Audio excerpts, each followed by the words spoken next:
Hi guys, welcome to day 16 of my daily challenge, which is to train and learn. Today is Tuesday the 18th of January 2022. The training for today has been a bit of an early morning rowing session, just followed up with 200 burpees, squats broken up into sets of 20s and eventually 10s. Someone did tell me the other day not to be so sweaty on the recordings, but that's not going to be helped today. It's the middle of summer, so I'm sweaty again. So the lesson for today I've been thinking about is the benefits of using ownership and accountability together to reach the next level quickly.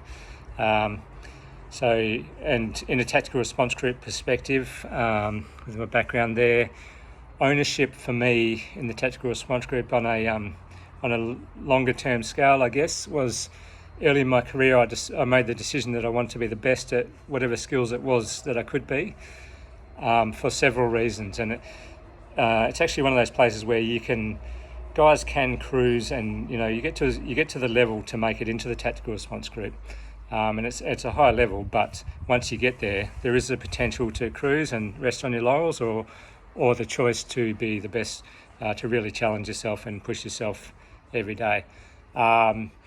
And as you can imagine, nearly everyone pushes themselves every day. But I made that decision myself that I wanted to be the best I can be at shooting, at room clearances, at a lot of the high-risk weapons drills and skills. And the reason for that was that I wanted to do the best I could on jobs and basically be better than whoever the bad guys we might be facing, the worst-case scenarios that come up. And more importantly, I wanted to be there for my teammates and do the best job I could for them.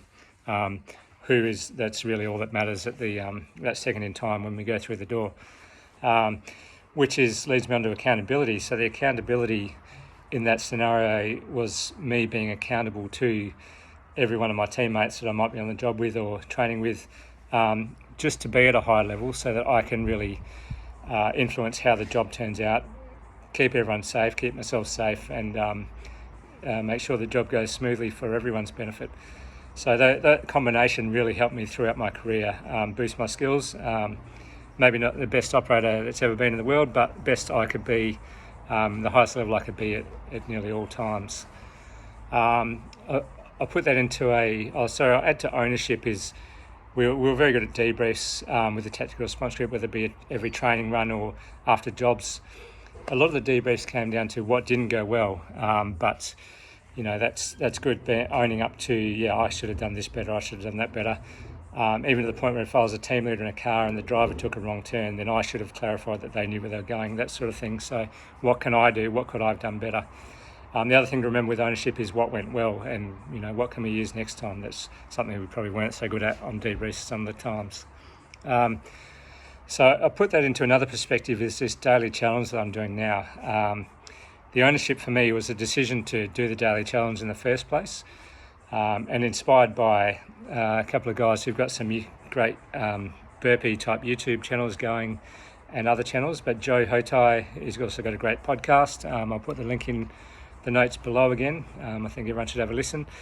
And Rob Simpsons is another one who's got a great, really pushing himself on a burpee channel. So they've both got me back into burpees. But the ownership for me was to be, after being inspired, was to decide to do this daily, win, lose, feel good, feel bad, whatever. And the accountability is recording it and making it happen. So what it's resulted in is that I'm pushing myself harder than I definitely would have some of these days where I don't feel that great in the first place, and I'm reaching the next level of fitness again, getting back to areas where I've probably been before. But it's because of the ownership of myself making that decision, keeping myself on track and being accountable to recording and keeping a YouTube channel going. So I really recommend putting those two together and just see what sort of level you can get to, whether it be your workplace, sports, get a YouTube channel going, I'll have a watch. But ownership and accountability, combine them and see what happens. We'll see you tomorrow.